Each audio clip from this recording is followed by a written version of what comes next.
Olá pessoal, tudo bem? Aqui é o Ricardo Florencio, sou mantenedor do Colégio Laura Florencio. Vou falar com vocês hoje sobre um tema, acho que um tema bem importante, e que é crianças com síndrome de Down, ok? Nós aqui no colégio temos algumas crianças com síndrome de Down.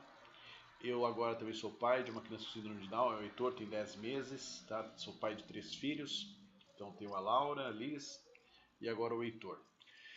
E por que eu estou conversando um pouquinho com vocês, tá?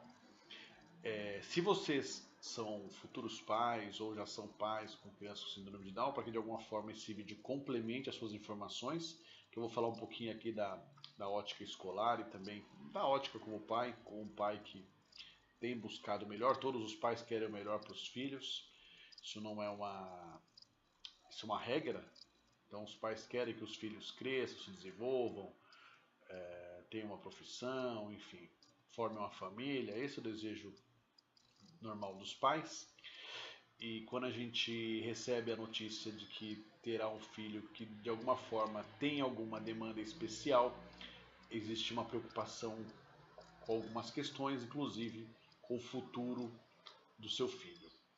O que eu posso te falar é o seguinte, eu vou falar na minha ótica, na ótica de alguém que está dentro da escola, numa ótica de alguém que passou por algumas internações com o bebê nesses 10 meses.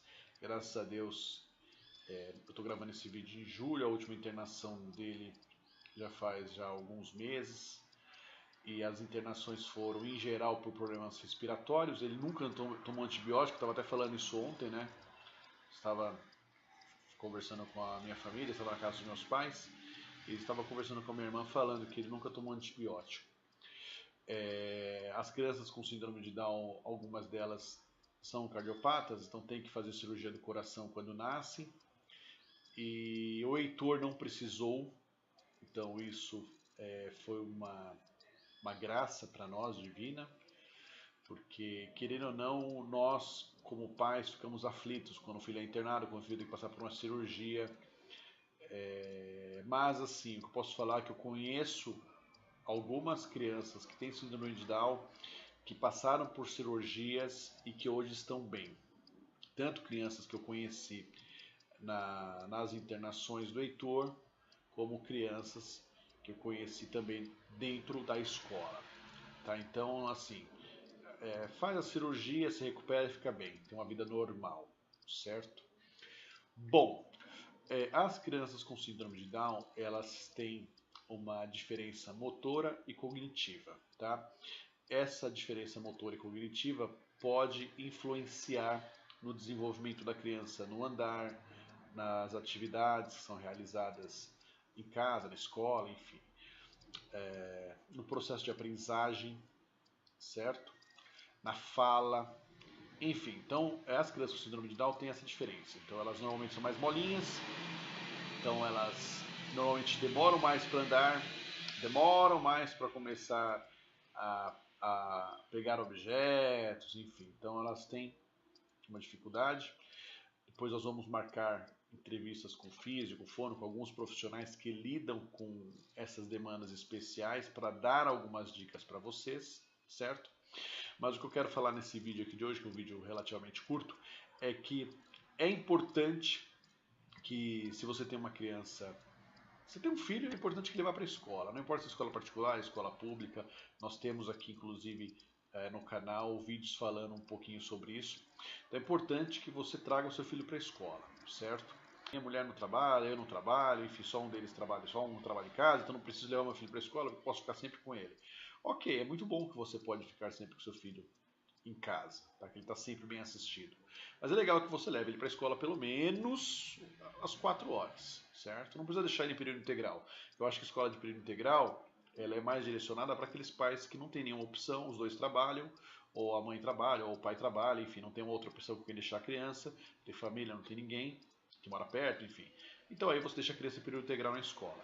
Mas se você tem condições de deixar só 4 horas, deixe 4 horas. Escola é importante porque a criança vai se socializar, a criança vai executar algumas atividades, as crianças vão brincar bastante.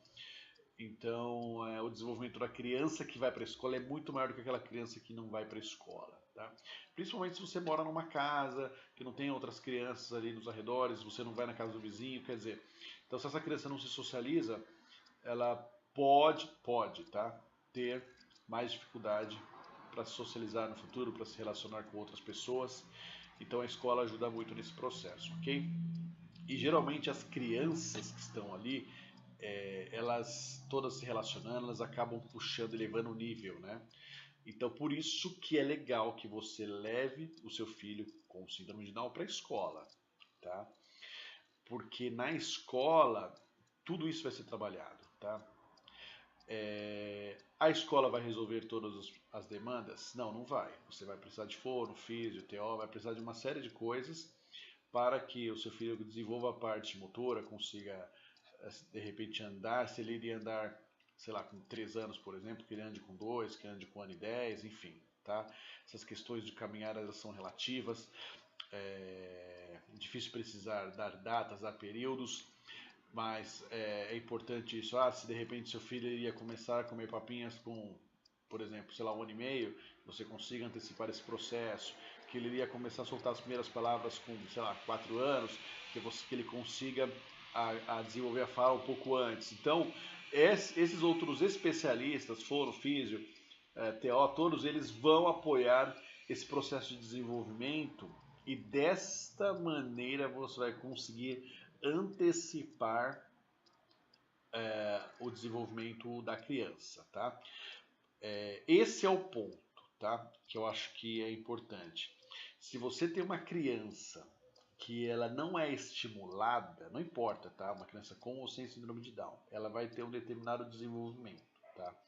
Se você tem uma criança que é estimulada, tá? Que vai para a escola, que desenvolve atividades, que brinca, que vai para o parque, que brinca com os amigos, que vai no zoológico, que vai no museu, que está sempre tendo contato com coisas, está sempre pintando, você entrega para ele o livro de pinturas, está pintando, está montando as coisinhas, enfim, essa criança ela tem uma tendência maior